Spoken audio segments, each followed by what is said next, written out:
Sahabat terkasih, ketika tangan Yesus terentang antara langit dan bumi, Yesus dengan jelas telah memperlihatkan kepada manusia bahwa Ia telah menanggung serta menebus semua sakit dalam tubuh dan jiwa kita, sehingga di dalam Yesus, tubuh dan jiwa kita disembuhkan, dipulihkan, dan dibebaskan dari semua kehausan akan hal-hal duniawi.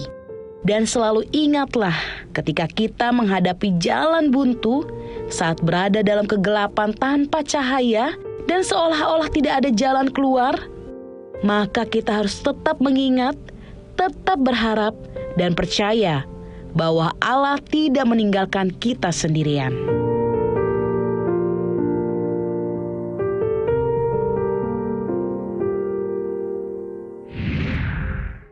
Halo sahabat yang baik, berjumpa lagi di program Terang Kasih Spesial Paskah. Nah, kita sudah saksikan video pembuka ini ya. Iya. Betapa pentingnya untuk kita menyadari bahwa kita perlu disembuhkan, dipulihkan ya, tubuh kita, jiwa kita. Dan juga kalau kita menghadapi masalah, pasti ada jalan keluar di dalam Tuhan ya. Iya. Dan sahabat yang baik, tema kita hari ini adalah perkataan Yesus tentang kesembuhan dan pemulihan. Nah, sahabat yang baik, biarlah hari ini firman Tuhan ini menjadi jawaban bagi kita dan menjadi kekuatan bagi kita. Mari kita datang pada Tuhan, kita berdoa ya. Bapa, kami bersyukur Engkau sendiri yang telah menanggung semua kelemahan dan sakit penyakit kami. Kami bersyukur hari ini kami dibebaskan dan dipulihkan. Biarlah hari ini firman-Mu menjadi jawaban bagi kami dan kekuatan bagi kami yang membuka hati kami untuk menerima firman-Mu. Di dalam nama Yesus kami berdoa. Amin. Amin. Sebelum kita membaca firman Tuhan, mari kita katakan apa kata Tuhan tentang diri kita. Bahwa saya spesial di mata Tuhan. Saya berharga di mata Tuhan. Saya sangat dikasihi Tuhan. Kehidupan saya dan masa depan saya bersama Tuhan adalah sungguh amat baik. Katakan amin. Amin. Nah, sahabat yang baik, mari kita baca firman Tuhan ini dalam Yohanes 19 ayat yang ke-28 ya. Demikian firman Tuhan. Sesudah itu, karena Yesus tahu bahwa segala sesuatu telah selesai, berkatalah ia supaya genaplah yang ada tertulis dalam kitab suci. Aku haus. Mari kita baca dalam versi The Passion Translation, Yohanes 19 ayat 28, demikian firman Tuhan. Yesus tahu misinya sudah selesai. Dan untuk menggenapi kitab suci, Yesus berkata, aku haus. Amin ya. Yesus sedang menggenapi semua yang ada tertulis dalam kitab suci ini ya. Ini adalah perkataan Yesus yang kelima dari 7 perkataan Yesus yang terakhir. Dan ini adalah perkataan Yesus tentang kesembuhan dan pemulihan. Di mana Yesus berkata, aku haus. Lalu diberikan anggur asam oleh prajurit Romawi. Maka Yesus sedang menggenapi nubuatan tentang apa yang akan dilakukan oleh Mesias di kayu salib yang tertulis dalam Mazmur 69 ayat yang ke-22. Dalam Mazmur 69 ayat 22 mengatakan bahwa bahkan mereka memberi aku makan racun, dan pada waktu aku haus, mereka memberi aku minum anggur asam. Jadi perkataan aku haus ini sedang mengungkapkan betapa beratnya penderitaan dan kesakitan yang harus ditanggung oleh Yesus. Bagaimana secara fisik tubuhnya sedang mengalami pendarahan dan dehidrasi yang sangat berat. Ya, ini sesuatu yang sangat berat yang dialami oleh Yesus ya. Sebab Yesus disiksa dan dianiaya dengan mahkota duri sepanjang kira-kira 7-8 cm. Itu tertancap masuk di kepalanya. Makanya darahnya mengalir dan terus turun dari kepalanya ini. Kemudian dicambuk 40 kali dengan cambuk yang tajam dengan bermata 3 dari tulang binatang. Jadi setiap cambuknya itu ada 3 mata dan setiap matanya ini ada tulang-tulangnya seperti paku seperti tajam, itu ya, yang tajam ya. Nah, kemudian waktu dia dipaku dengan pasak panjang ya, bukan paku biasa, bentuknya agak tebal, pasak itu sekitar 12 cm kira-kira itu masuk ke sini, dan di bagian kanan kirinya juga dan kakinya juga ya. Dan kemudian dia dipaksa untuk memikul kayu salib yang berat ya, dengan melewati jalan Via Dolorosa yang sempit, yang licin, berbatu dan menanjak, naik, dan itulah situasi yang dihadapi oleh Yesus. Dan dalam situasi ini, Yesus benar-benar sudah berada di puncak penderitaannya yang sangat berat. Karena Yesus sedang menanggung semua penderitaan, kelemahan, dan sakit penyakit kita. Amin. Jadi ini adalah perkataan Yesus tentang kesembuhan dan pemulihan, supaya melalui deklarasi kesembuhan dan pemulihan ini, tubuh dan jiwa kita disembuhkan dan dipulihkan. Amin. Nah, ini penting sekali ya. Tuhan mau menyembuhkan tubuh dan jiwa kita ya. Nah, perkataan Yesus, aku haus, ini juga sama seperti yang diungkapkan Yesus ketika bertemu dengan seorang wanita Samaria ya, yang hendak mengambil air di siang hari di sumur Yakub ya. Pada waktu itu adalah siang hari ya. Yang berkata pada wanita ini, berilah aku minum ya. Dan berkata bahwa kalau wanita ini minum dari sumur Yakub ini ya, dia akan haus lagi. Dan ini ditulis dalam Yohanes pasal yang keempat, yang ke-7 dan yang ke-13. Kemudian Yesus berkata kepada wanita Samaria ini dalam Yohanes 4 ayat 14. Tetapi barang siapa minum air yang akan kuberikan kepadanya, ia tidak akan haus untuk selama-lamanya. Sebaliknya air yang akan kuberikan kepadanya akan menjadi mata air di dalam dirinya yang terus-menerus memancar seperti kepada hidup yang kekal. Sampai kepada hidup yang kekal. Seperti mata air yang memancar. Ya, memancar keluar terus. Keluar itu seperti disembuhkan, dipulihkan. Perjumpaan wanita Samaria ini dengan Yesus telah membuat wanita ini dibebaskan dari apa? Dari kehausan jiwanya yang selama ini hanya diisi oleh hal-hal yang duniawi ya. Yesus telah mengisi dan memenuhi, bahkan memulihkan kehausan jiwanya dengan kasih-Nya yang kekal. Sehingga kasih yang diberikan Yesus kepada wanita ini menjadi seperti mata air di dalam dirinya ya, yang terus-menerus memancar sampai kepada kehidupan yang kekal. Amin. Demikianlah juga dengan kita.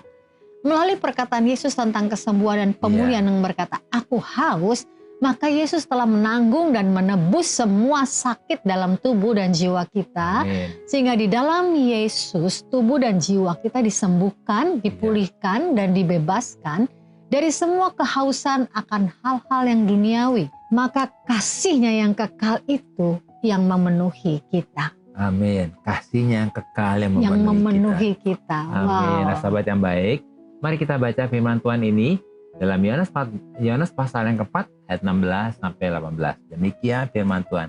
Kata Yesus kepadanya, pergilah, panggillah suamimu dan datang ke sini. Kata perempuan itu, aku tidak mempunyai suami.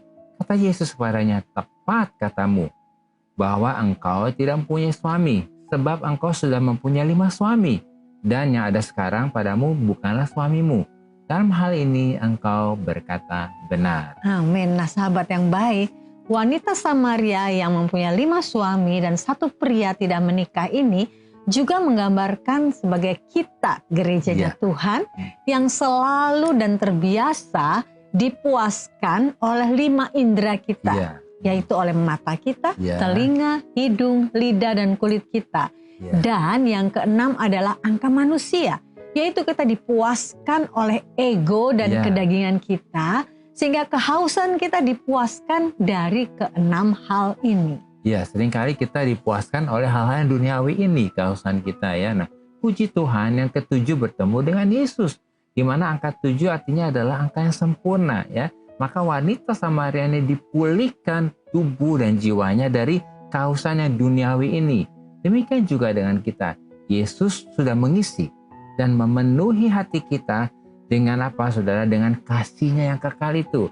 Sehingga tubuh kita, jiwa kita dibebaskan dari semua keinginan dan kehausan duniawi. Wah, itu luar biasa. Kita sudah dibebaskan dari semua kepuasan duniawi itu. Karena kita diisi oleh kasih Tuhan. Kalau enggak nanti akhirnya mata kita, telinga kita itu menjadi celah untuk kita diisi oleh hal-hal yang duniawi ya. Dan renungan kita hari ini tadi ya, betapa luar biasanya ya. Amin, bahwa Yesus sudah menyelesaikan semuanya. Kita tidak perlu lagi, tidak bisa lagi haus dengan apa yang di duniawi ini. Nah sahabat yang baik, saat ini kalau ada dari kalian yang memiliki beban permasalahan, tekanan hidup, minta didoakan, atau ingin bersaksi seputar kehidupan rohani, silahkan DM, komen, atau kirim video ke Instagram @terangkasih_rtv. Jangan kemana-mana, pastikan tetap ada di Terang Kasih.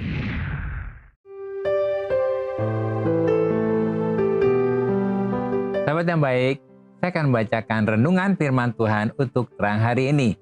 Mari kita buka kitab kita akan baca sama-sama dari Yohanes pasal yang ke-7, ayat yang ke-37.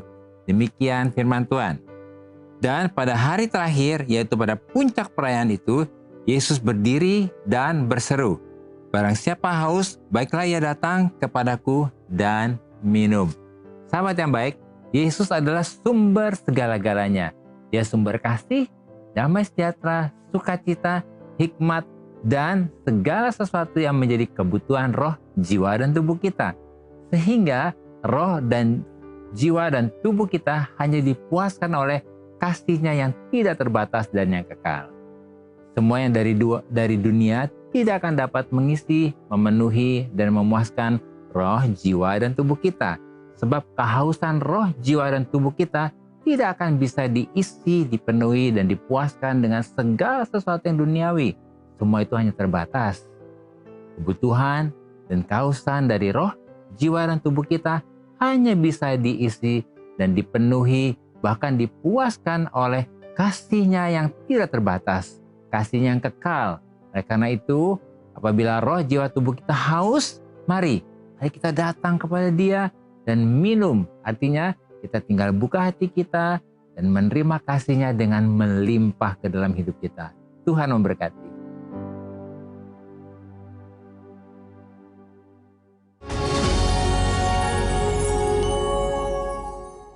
Halo sahabat yang baik, berjumpa kembali dalam acara Terang Kasih dengan tema perkataan Yesus tentang kesembuhan dan pemulihan.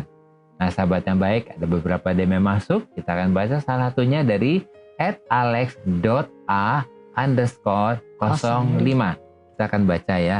Shalom Terang Kasih, shalom juga Alex. Saya seorang pekerja swasta. Saya seringkali menghadapi tuntutan dari atasan saya, terutama dari pekerjaan ini yang mengharuskan saya mengikuti cara atau ego atasan saya. Saya harus bagaimana Pak Agus dan Mala? Terima kasih. Ya ini pasti Alex merasa tertekan ya, seperti itu ya. Pasti dia bergumul ya. Dia bergumul ya karena melakukan sesuatu yang mungkin bertentangan dengan hati nuraninya, mungkin seperti itu ya. Nah, dari kamu sayang? Ya, oke. Jadi Alex, kamu berdoa aja ya. Apa nih supaya menghadapi atasan yang seperti ini, hikmatnya dan responnya seperti apa ya. Memang di dalam hal ini Tuhan mau supaya kita juga ada satu proses untuk kita juga harus mengambil keputusan ya, begitu ya. Tetapi yang paling penting adalah minta hikmat Tuhan yang pertama begitu. Dan yang kedua ialah bagaimana meresponi hal ini. Karena Tuhan juga akan menolong Alex untuk bisa melewati masa-masa yang sulit seperti ini ya. Terutama yang paling penting adalah mesti bisa menguasai diri ya. Karena kadang-kadang kalau udah begini, aduh, jadi kesel, jadi naik. Kita mesti shalom, mesti tenang ya. Nah, minta Tuhan pimpin apa nih rencana Tuhan supaya ke depan Alex bisa ada di dalam rencana Tuhan seperti itu ya. Yang penting Alex ada dalam rencana Tuhan ya. Apapun itu, dan kalau tadi dikatakan atasannya itu mengharuskan Alex mengikuti cara atau ego dari atasannya ya. Ya seperti tadi dikatakan, berdoa, minta hikmat. Mengapa? Karena kita percaya bahwa setiap segala sesuatu di Roma 8:28 ya, untuk mendatangkan kebaikan buat kita ya. Mungkin melalui hal ini Tuhan sedang mengajarkan kita untuk mengejar hikmat Tuhan. Iya, dan rencana Tuhan. Dan rencana apa Tuhan. nih rencana Tuhan ya? Iya, kalau aku menghadapi seperti ini di kantor, apa nih hikmatnya? Apa nih? Aku mau tangkep nih.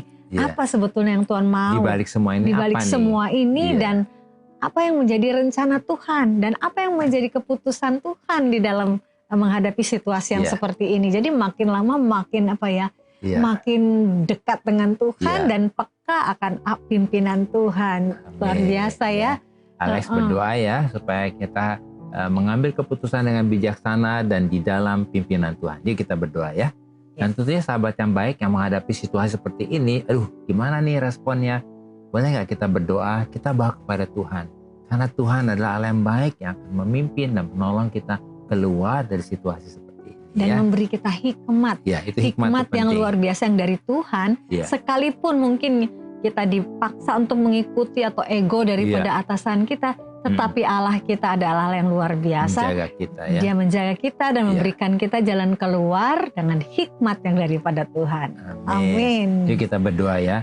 Bapak, kami berdoa buat Alex, saudara kami Alex yang hari ini sedang mengalami situasi yang berat karena mengharuskan bekerja sesuai dengan ego atasannya. Kayak berdoa, biarlah Tuhan memberikan hikmat kepada Alex, memberikan juga kepada Alex strategi dan kebijaksanaan untuk mengambil keputusan dan melangkah dengan benar. Biarlah Roh Kudus memimpin Alex di dalam setiap situasi. Amen. Sehingga diberi anugerah dan kasih karunia untuk berespon dengan benar. Dan kayak berdoa juga untuk sahabat yang baik yang sedang pergumulan seperti ini menghadapi atasan yang mengutamakan keegoisannya. Kayak berdoa biarlah diberi hikmat untuk meresponi semua dengan benar. Kami percaya firman-Mu berkata bahwa Engkau membela orang benar dan Engkau sendiri mendengar doa orang benar. Di dalam nama Yesus saya berdoa. Amin. Amin. Nah, kita sudah mendengar firman tadi, bahkan juga tadi telah dengan DM yang tadi disampaikan. Oleh sebab itu, apa yang perlu kita ingat supaya kita mengerti arti dari perkataan Yesus tentang kesembuhan dan pemulihan. Yang pertama, perkataan Yesus yang kelima dari 7 perkataan Yesus yang terakhir ini adalah perkataan Yesus tentang kesembuhan dan pemulihan. Di mana Yesus berkata, "Aku haus." Lalu diberikan anggur asam oleh prajurit Romawi. Maka Yesus sedang menggenapi nubuatan tentang apa yang akan dilakukan oleh Mesias di kayu salib yang tertulis dalam Mazmur 69 ayat 22. Ya, dan yang kedua, perkataan Yesus, "Aku haus," artinya Yesus benar-benar sudah berada di puncak penderitaannya yang sangat berat. Karena Yesus sudah menanggung semua penderitaan, kelemahan, sakit penyakit kita. Jadi, ini adalah perkataan Yesus tentang kesembuhan dan pemulihan. Supaya melalui deklarasi kesembuhan pemulihan ini, tubuh jiwa kita disembuhkan dan dipulihkan. Yang ketiga, perkataan Yesus tentang kesembuhan dan pemulihan ini telah membebaskan tubuh jiwa kita dari keinginan dan kehausan duniawi. Sehingga kehausan tubuh dan jiwa kita hanya diisi, dipenuhi dan dipuaskan oleh kasih Yesus yang kekal ini. Amin. Nah, ini kasih yang begitu besar yang diberikan kepada Yesus kepada kita ini menjadi seperti apa? Mata air. Wah, luar biasa. Mata air di dalam diri kita yang terus menerus memancar sampai kepada kehidupan yang kekal. Amin. Ya, sahabat yang baik, apakah selama ini kehausan tubuh dan jiwamu hanya diisi oleh kepuasan-kepuasan dari panca indera kita, ego kita, kedagingan kita, bahkan hal-hal duniawi? Mari, biarlah hari ini kita mau disembuhkan dan dipulihkan dan buka hatimu datang kepada Tuhan. Ya, sahabat yang baik, saat ini mari buka hatimu, buka hati kita semua. Persilakan Yesus masuk ke dalam hatimu dan memenuhi hatimu dengan kasih-Nya yang kekal dan damai sejahteranya yang melimpah. Sehingga kasih yang diberikan Yesus kepadamu ini menjadi seperti mata air di dalam dirimu yang terus-menerus memancar sampai kepada kehidupan yang kekal. Amin. Pada satu bukit jauh dari sini, lihat salib Tuhan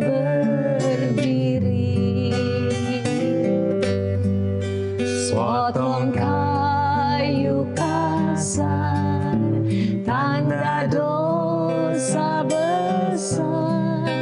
Di sana Tuhanku telah mati. Oh, kayu yang kasar, yang dihina dunia, berikan kelepasan yang kekal. Akulah sebabnya Tuhan ke Golgota, menebus dosaku semua. Ku datang pada salib itu, ku kenal cintanya Tuhanku. Ya, ku jatuh pada kakinya, saya ku dapat ampun dosa. Ku datang pada salib itu, ku kenangkan cinta Tuhanku. Ya, ku jatuh pada kakinya, saya ku dapat ampun dosa. Sungguh Bapa, kami bersyukur melalui perkataan Yesus tentang kesembuhan dan pemulihan ini. Kami mendeklarasikan kesembuhan dan pemulihan bagi tubuh dan jiwa kami. Kami percaya bahwa kasih-Nya yang kekal sudah memenuhi hati kami.